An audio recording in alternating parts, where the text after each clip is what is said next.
to Gulf News Straight Bat.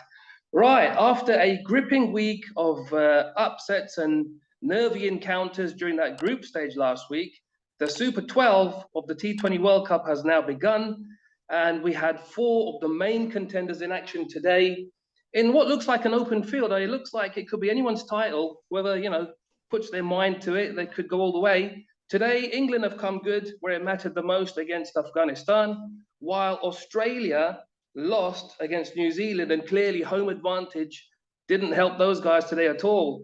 Joining me to discuss both those games are Gulf News cricket specialists Shyam and Satish. Guys, how are you doing? Good. Thank you, Imran. All good. All right, let's start with the earlier game of today, Australia against New Zealand, where I think Devon Conway, he was the star of the show. He hit, 92? Unbeaten 92, as New Zealand claimed an 89-run win against the Aussies. It was a fantastic display from those guys. I think it was a bit of a shock. Did you expect that, Sham? Did you think it would be so one-sided today? No, frankly, I was very surprised because not just that, first of all, I was surprised that they scored 200 because I believe this Australian pitches and the conditions and the bigger grounds, in these conditions, the par score would be around 160, 170 max. But to score 200 itself is amazing. Not just that they scored 200, they even went on to dismiss the Aussies for something like 111, which is, again, didn't speak well about Aussies. And the biggest surprise, another surprise was, coming into the tournament, New Zealand didn't have the best of preparations, and whereas Australia did quite well actually. And like you said about the home conditions, I would have expected Australia to continue their winning streak at home. So first win after a long time. Satish, it was a really strange result. It was credit to New Zealand for playing the way they did and winning, but to win by such a huge margin, and that too on their own turf, that was a shock, wasn't it, Satish? Absolutely, Imran. But the way Australia played, I don't think it should have been a shock because there was absolutely no application in terms of the batting, from the Australian batsmen, and they literally went hammer and tongs from ball one. They should have taken a little bit of cue from what Conway did. Initially, he was playing ones, twos, maybe fours here, picking the gaps, picking the right ball to hit.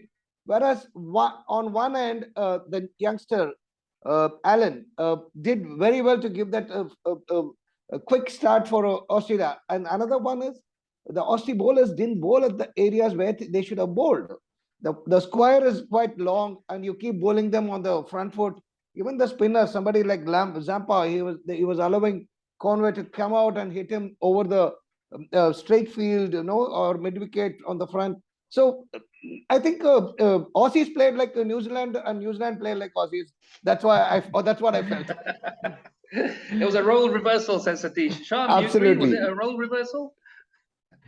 No, actually, I think it was in many ways a reversal. I think Satish hit it on the head when he said that was the spirit in its play. The aggression from the New Zealand is more like the Aussies, and Aussies were much tamer like the New Zealanders. So, and also one important statistic here is that New Zealand has never won in Australia in the last 10 years.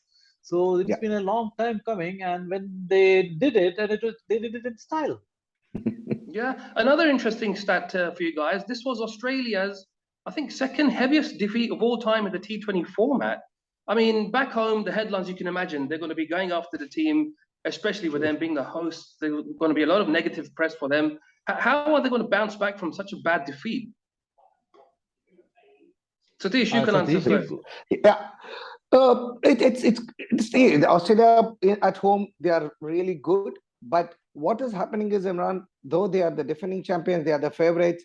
I think this Australian conditions and the way the T20 has evolved, you need to play a different brand of game. That's exactly what even the second game England showed also. Initially, they were going hammer and tongs against Afghanistan, but finally they struggled to score 111, such a small target. So I think the T20 has now grown, and the bigger Australian grounds are making it even more better. So I would say Australia need to change their approach. And of course, Finch is out of form. Warner is to start clicking, and you have many factors to come in Australia's favor. But it's going to be very difficult for Australia to bounce back from here because their net run rate is going to be very poor, and there are almost all 5 teams are test playing nations. So anybody can beat anybody on a given day. So it's going to be extremely difficult for Australia.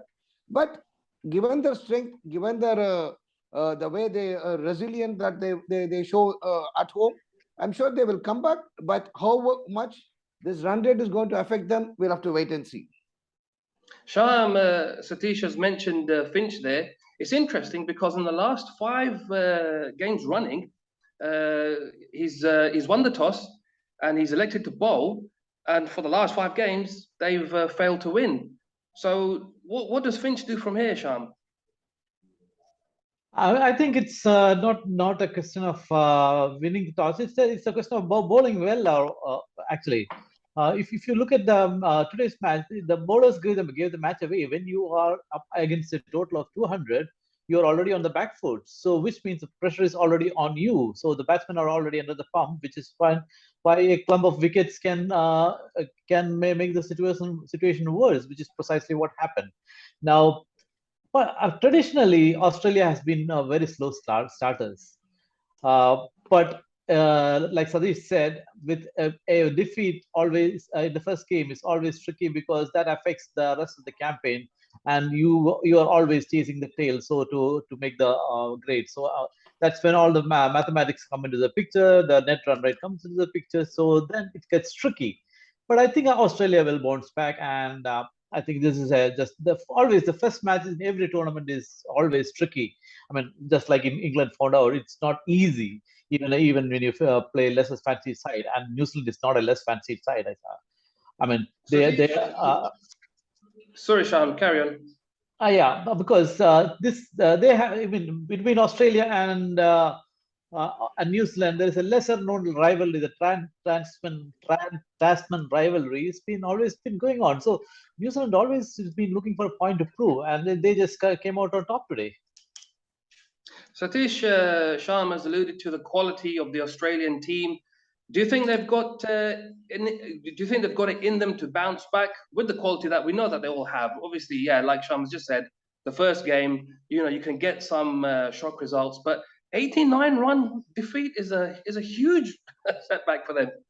Yeah, see, that's what was puzzling me, even because at least you could have tried, but right from start, from 1 to 10, they played the same brand of cricket. They didn't try to increase their runs, play out the overs.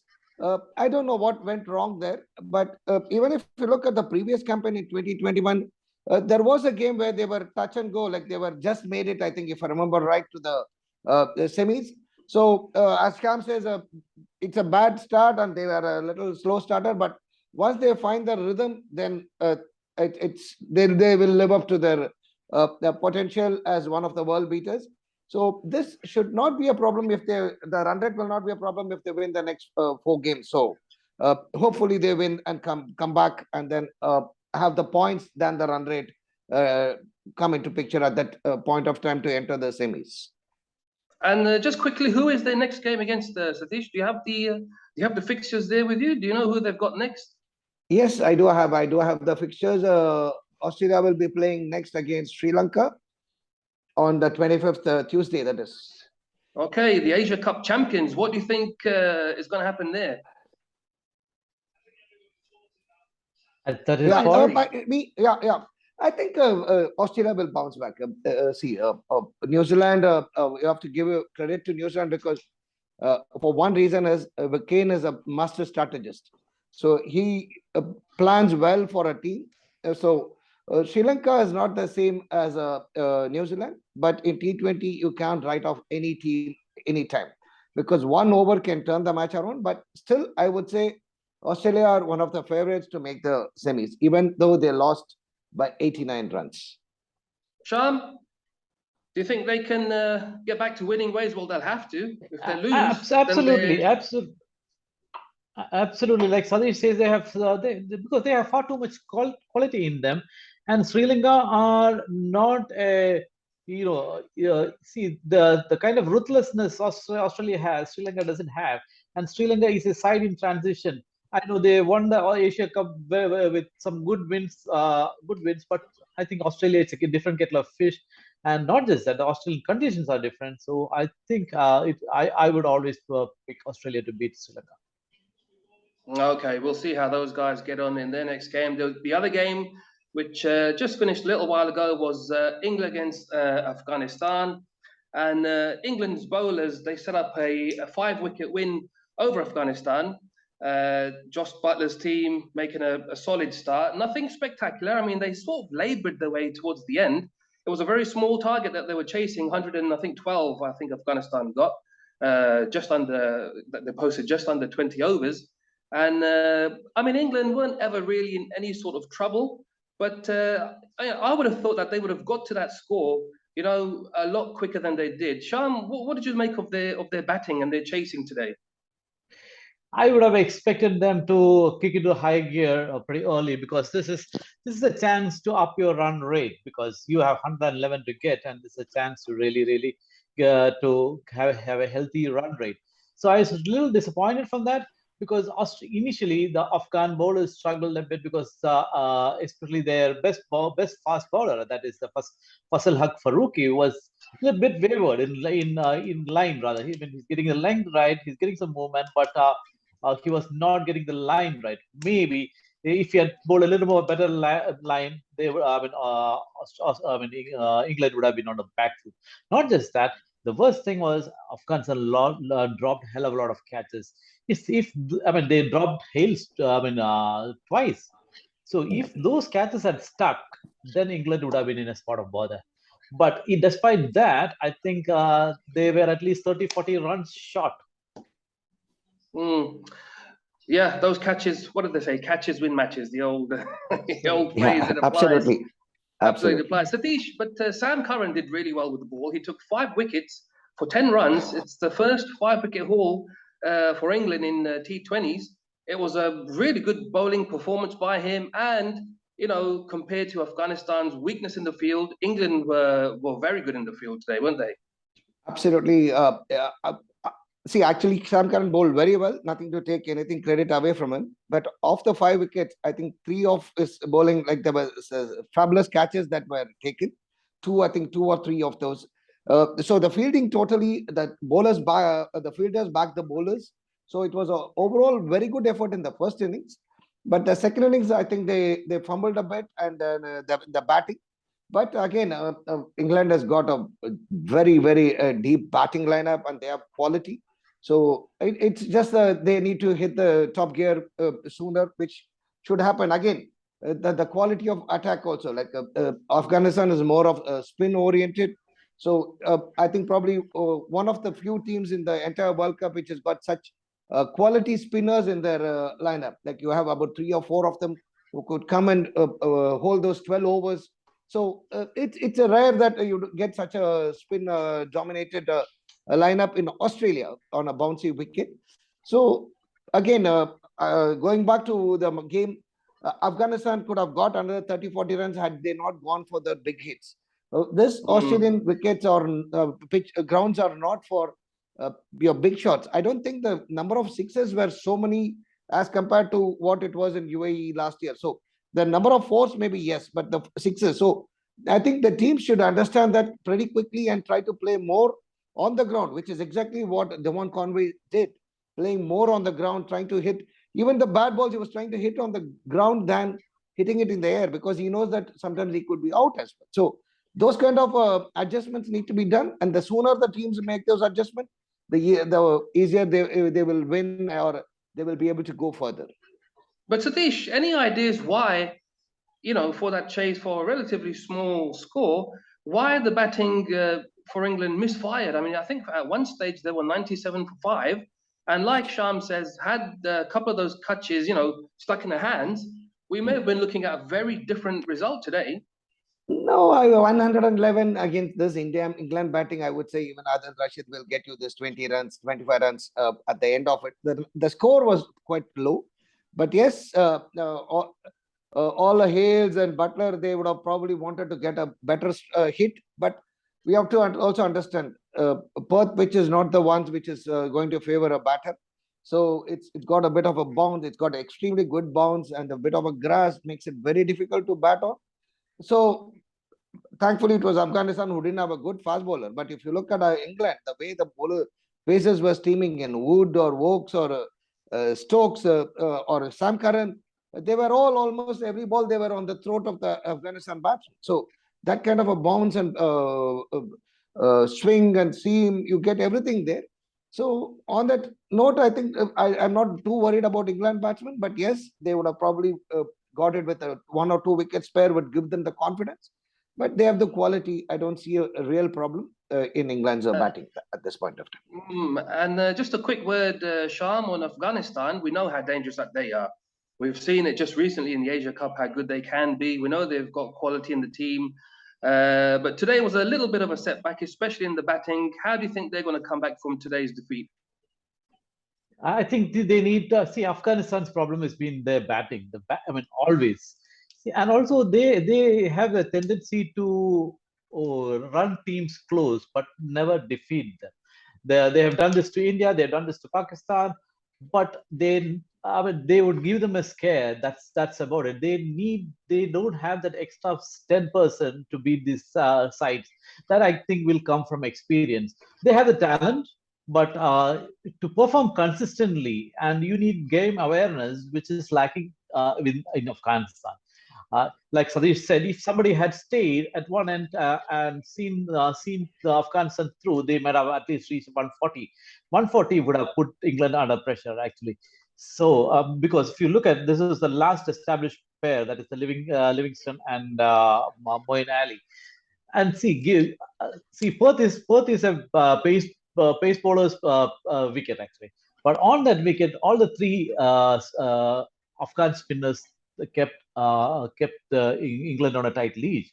So, like Satish said, if Afghanistan had a good fast bowler, this Faisal Haq, I'm very impressed. I've seen him in the UAE. He's a good bowler. He's got good pace. He swings the ball. More importantly, he brings the ball back into the batsman. But today he was pretty bit wayward, I think. If he was on a song, then England would have had problems. So I think they need to go back and do those little things right. Get their fast bowling right. I mean, their spinners are spot on. They need to get that fast bowling right, and also they need to get their batting right. But batting, like I said, always been a problem. I mean, they have the dashers there, but there's nobody who can bat through any innings. There should be somebody to anchor the innings, like what Conway did for New Zealand today. I mean, then Afghanistan would be a different side.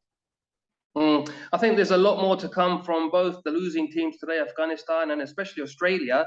But congratulations today to England and to New Zealand. Tomorrow, we have a very early start, Sri Lanka against Ireland at 8 o'clock in the morning. Are you guys going to be awake and watching? Yes, of course. Of course, I will be. And then we have the little case. And then we have the small case of India against Pakistan. We'll be back tomorrow to see how both those games get along. In the meantime, thanks to my guests, Satish and Shyam. Please head on to gulfnews.com for all the latest news, reviews, videos, and all sorts. And we'll be back tomorrow evening. Thank you and good night. Thank you.